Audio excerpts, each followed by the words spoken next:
Hello. So here's something that's been bugging me.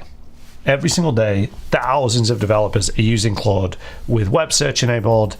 They ask a question, Claude searches, they get an answer with those little citations, and frankly, nobody knows what's actually happening in there. Like, what does Claude actually emit when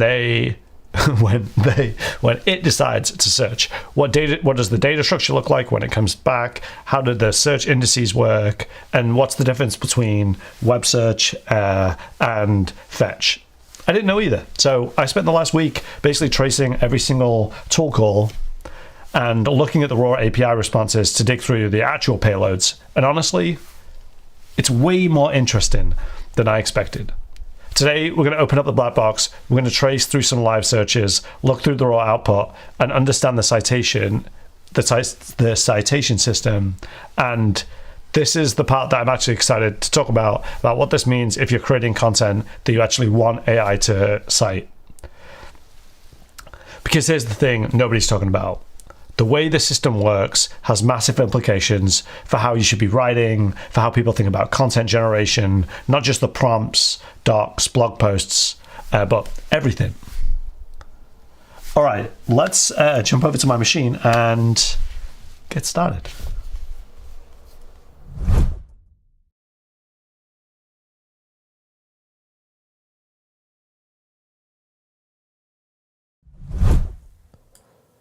All right, we did it, folks. Okay, Claude web search pipeline, and then there's like we'll draw like a decision tree thing. So the first is like the user prompt comes in. There is some decision that is made around tools. So if we drop this in, we say decision need info.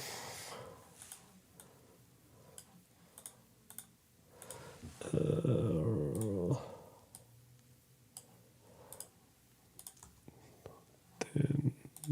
if we do this, there'll be a tool call. And this will do a tool call to web search.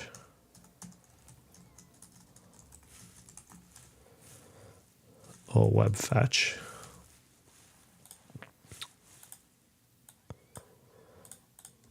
Then there'll be results. And then there'll be 10 documents with spans. There's some synthesis at the end.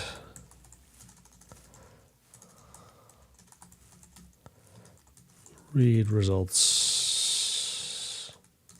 site spans. Again, and there's like this like final response that I will put in red. Don't know why I didn't use a box here either, so let's do that. Let's get rid of this.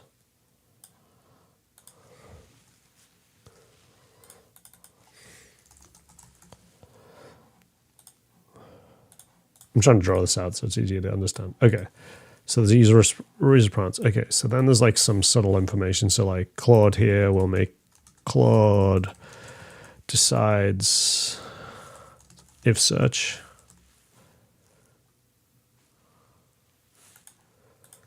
There's also a decision to make here on query keywords.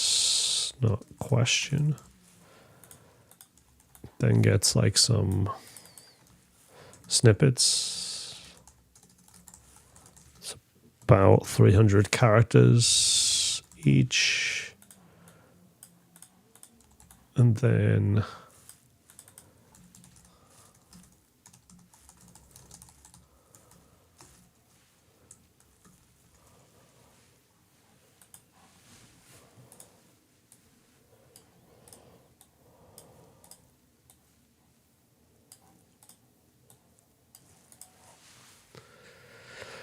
okay, so these are all things that we're going to try and run through. And yeah, so let's pull up a ghosty instance and get cooking.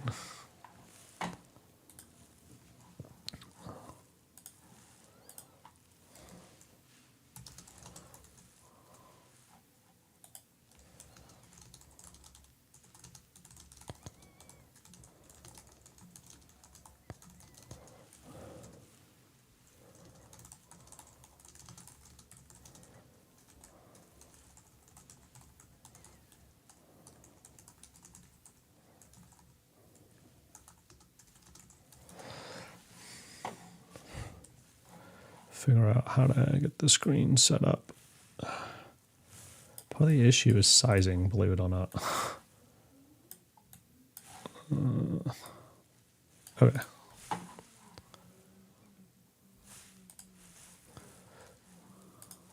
Let's jump to this and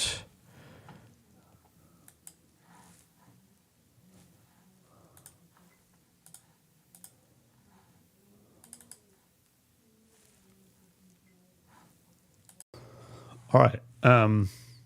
Let's jump into some code examples. I did have some examples here, but I'm going to use curl instead, the short of it. So Anthropic has some docs that I'm going to show. So the first one is like providing web search tools in the API request. So if I use this curl request and then we needs an API header. So let's do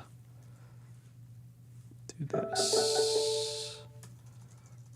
I'll change the API.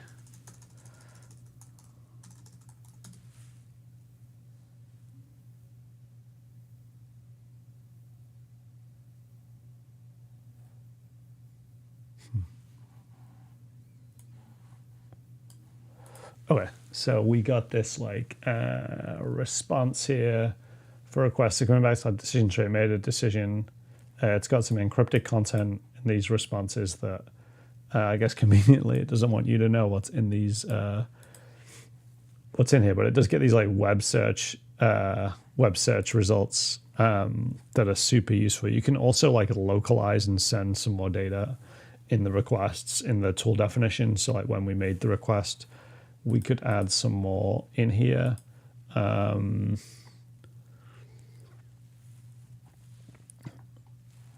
Yeah.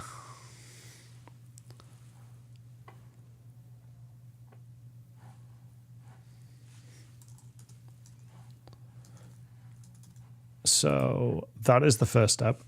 In code, I had started to like break this down. So there's like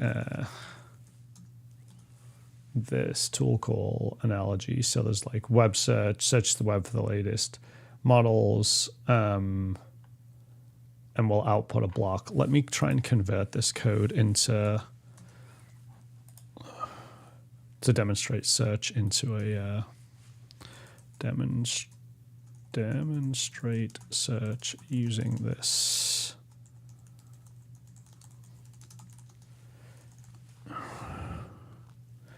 Curl example convert to Python file eg web search.py. Crap. I'd normally plan these, but I'm just like gonna let it go.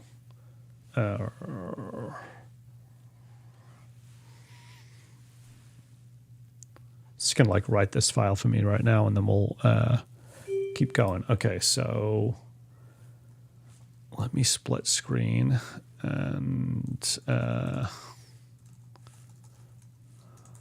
web search part 1. I am going to change this.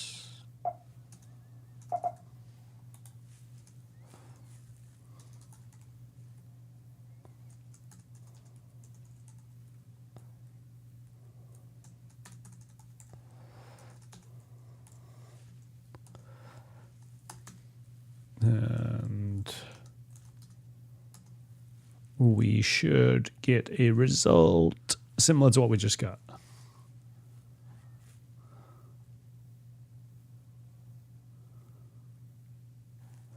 Okay, perfect. So we got this like output that took the data from it got these citations from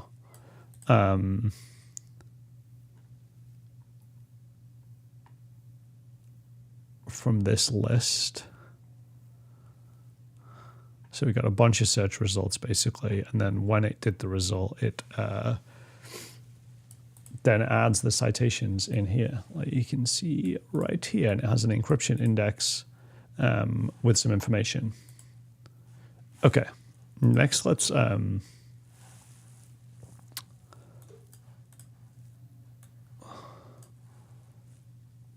look at the query itself that it made. So it should show us in this, if I can loop back, you'll see here that it made this decision to like do a web search.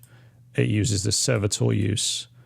The query that it ran was New York, NYC weather today, and then that search result basically came back with a bunch of responses, including like this ABC NY as like the one, and it had like the title from the and a bunch of encrypted content that it has in the output.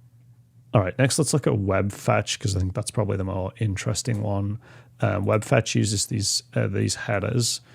I realize that you are not looking at my screen, so let me show you what this looks like in here first. And I just realized I'm going to edit this again.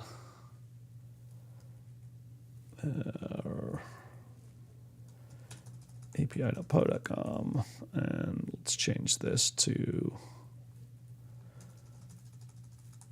Po API key, and it is asking to analyze an article. I'm going to actually use an article from my own. Oops. I think it's just this.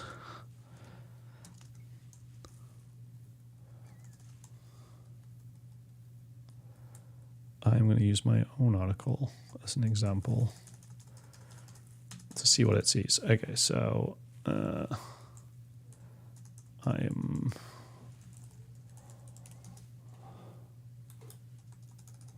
going to pull up my own website and find something that I wrote about. Okay. I wrote about time blocking 2 years ago. And let's have it analyze this content and see what it comes back with.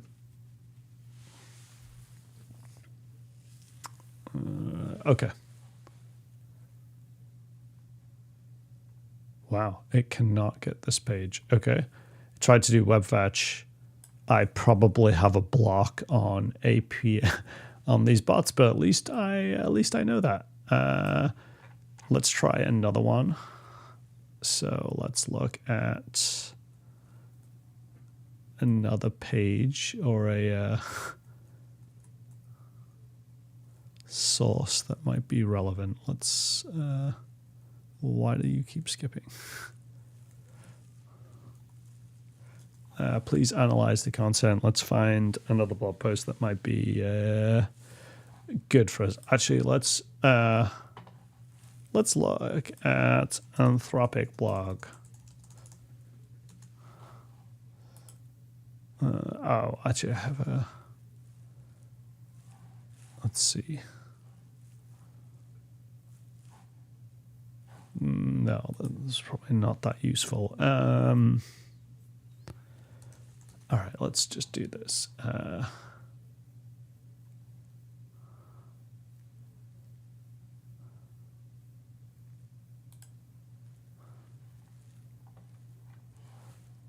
I'm just looking on Hacker News to see if there's something that might be useful.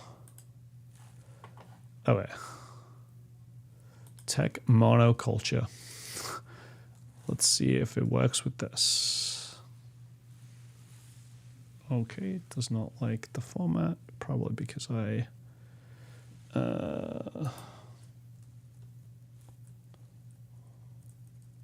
didn't close this.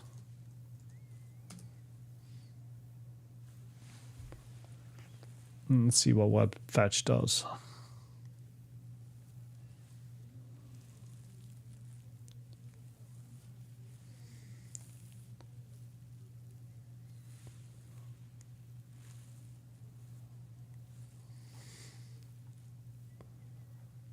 Okay, so it analyzes the page, gives some text, so it does the output that we want.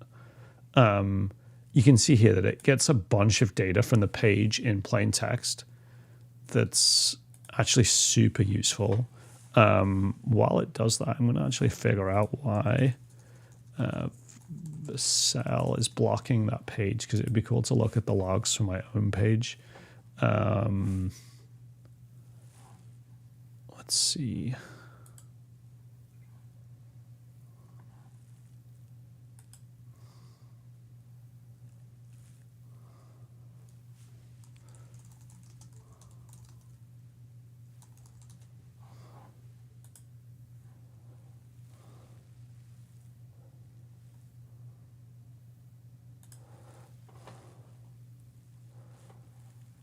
So I'm going to just try and fix the Anthropic thing right now.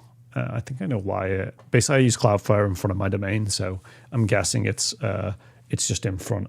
I have something in front of that, which is blocking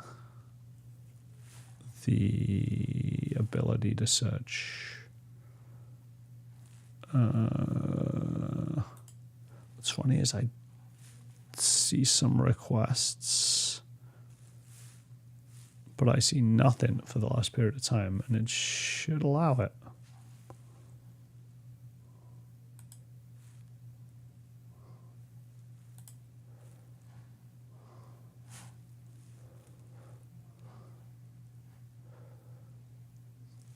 Okay, so I have to...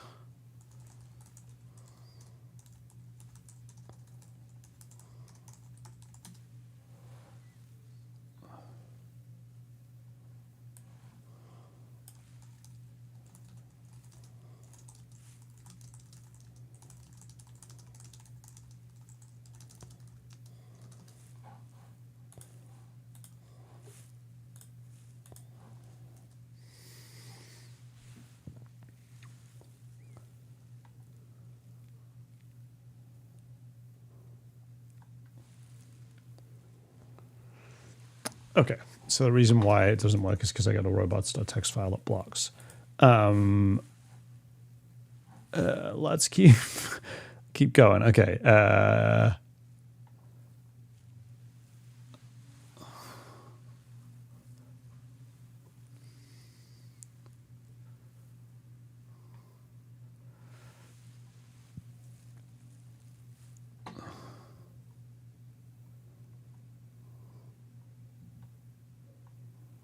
So when you do web search, what came back again?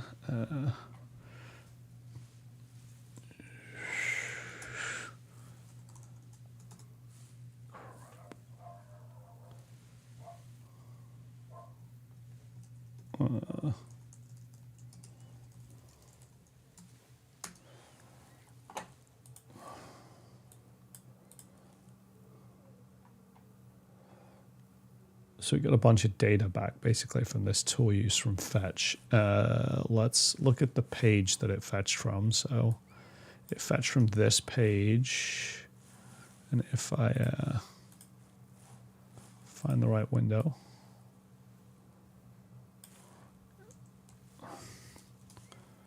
we can pull it up. So this is the page that I pulled it from. Okay, so it's literally just like getting the page from here. Let's try something more complicated like a React app. Let's see. What does this look like?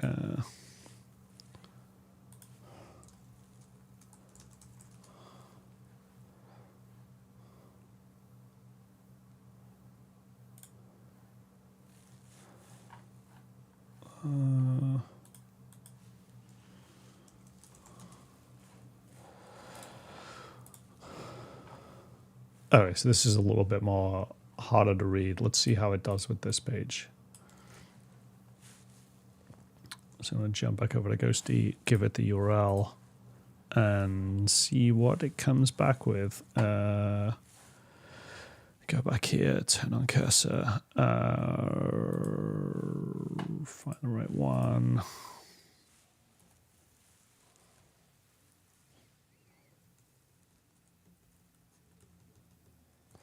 Let's analyze this content. So it's now going to go look at this page. It's a little bit more complex to read, and let's see what what comes back. Okay, so it looks like it doesn't have permission to read this page, so I'm gonna have to find another one that's like actually better. Let's look at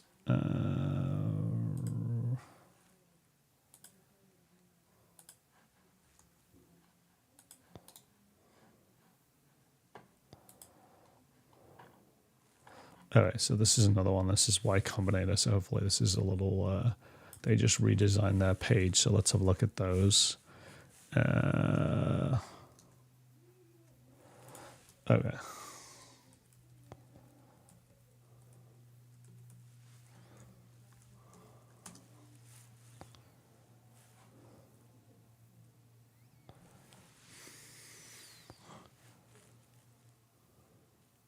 Let's see what it comes back with.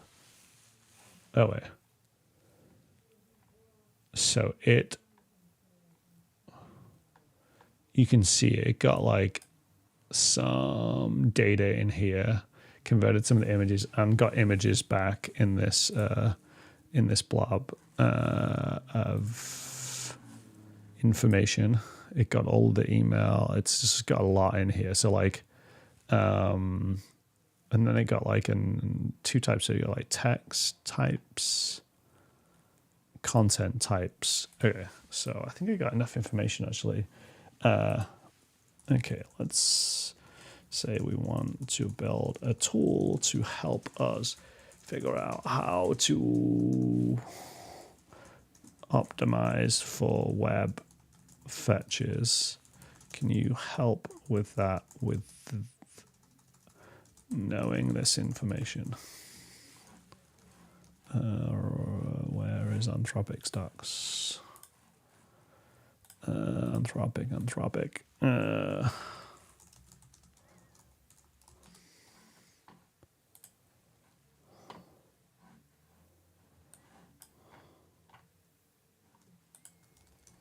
Okay. Go here. I might get this one super short, as we spent a lot of time just like trying to figure out how to get web search working. Web search, web fetch, two super useful tools.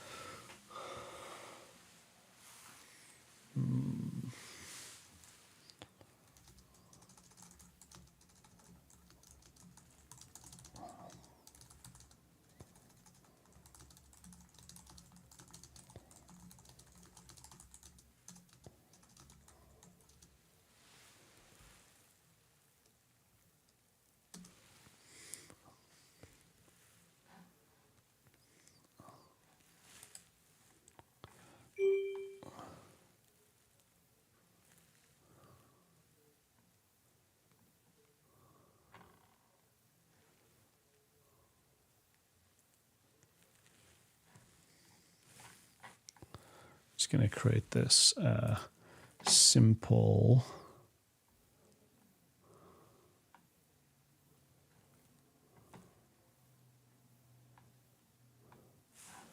search. So we got this web fetch viewer.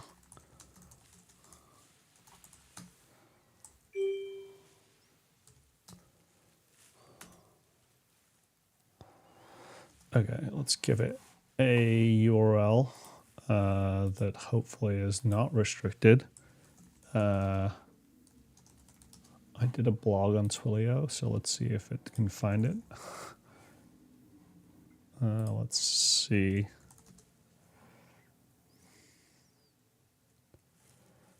It looks like they...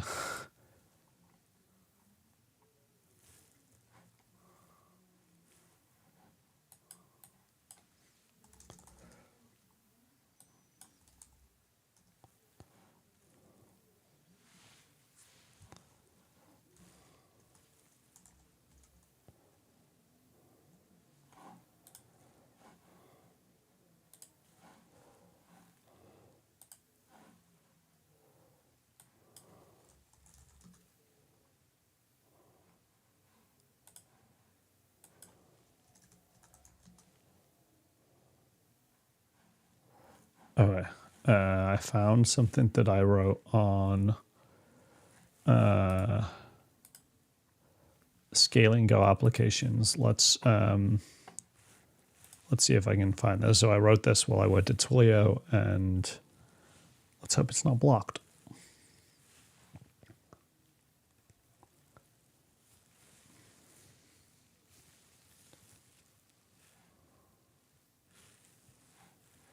Okay, so this is super cool. So like there's a bunch of blocks. So block 1 was like 2 is it's going to make this web fetch. This is the result from this. What Claude sees was 43,000 characters, and it only got to this. So one thing to note is that like one thing which would stand out for me here is that if it's only getting this amount of data in its block, that's some of it is like missing here. So I'm probably going to optimize content towards the front of the stack instead. If I was going like if I was trying to improve content, let's just check. So for a long document, what does it do exactly?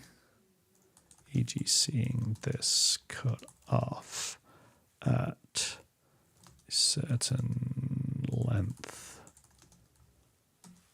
Okay.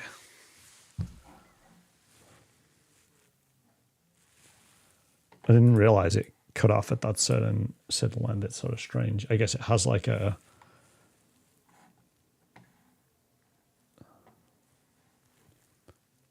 Oh, so if you set the max context tokens, it's bigger.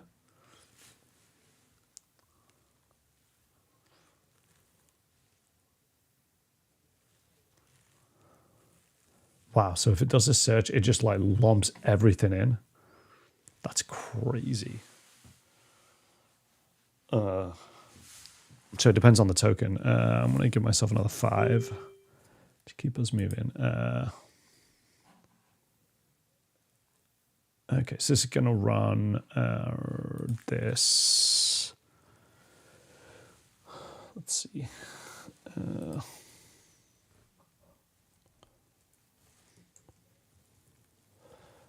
URL, what's this? Python content truncation.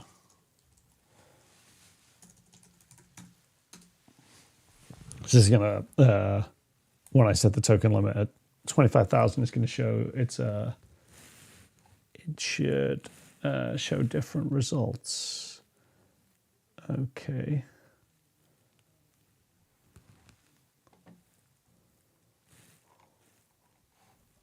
Oh, I need to compare.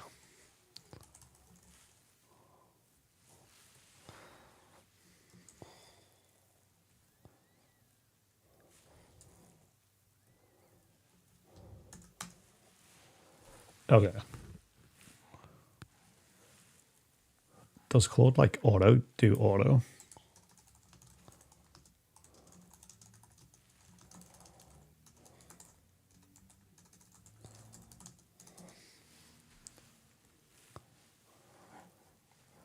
So it'll show like, what does it show if you have 5,000 tokens, 50,000 tokens, or no limit? So there isn't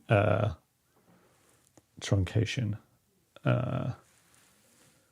So it summarizes on it, fetch, truncate, Claude sees partial limit, responds.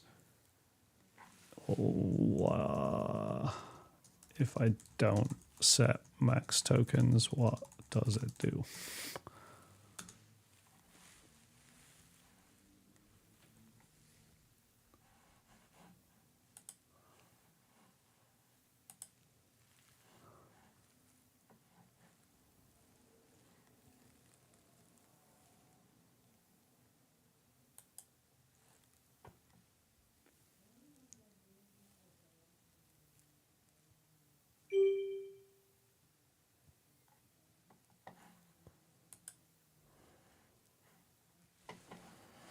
Okay. There's currently no default, so like you'll just pay for it, the total. Okay. Interesting. Wow. Okay, so it just pulls it all. It does a good job though. It's kind of interesting that so like first thing I would do is if I was creating content is like use something like this to review the tool, review the web search, and yeah, it's sort of interesting to see that like what your content looks like when it's truncated at different milestones. I'm guessing most people just don't even know and just set their limit as anything. But I think that's like kind of interesting.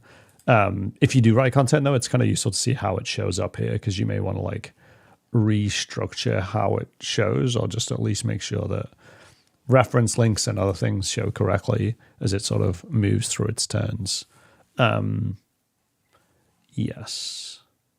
All right. If we go back to the diagram, let me call it here.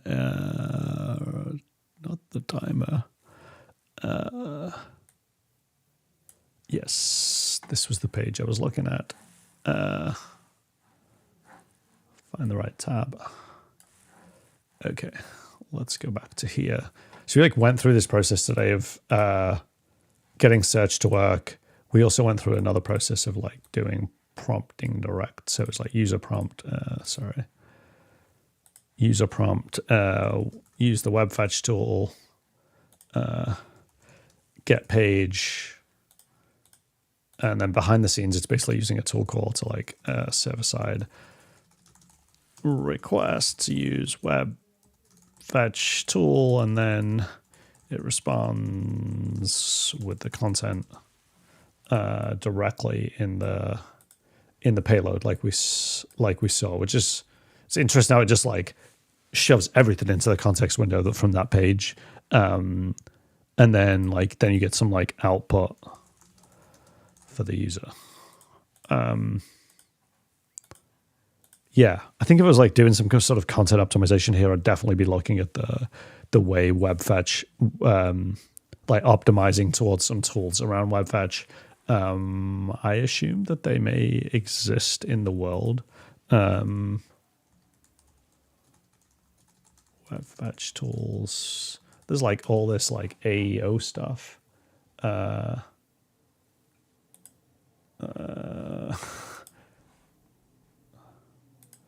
There's like all of these people that have, I guess this is 4 months ago, that came up with like all these tools. I know Google has like a bunch of really good ones. This is probably great. This skill, it does like metadata. There's a bunch of stuff that you can put in the header, I'm sure too. This is pretty cool. It does like an audit, does some metadata optimization. So there's like, this is a like question answer. This really isn't about web search. But there's like all of these like specialized tools that I'd probably spend some more time on. But I actually don't have time.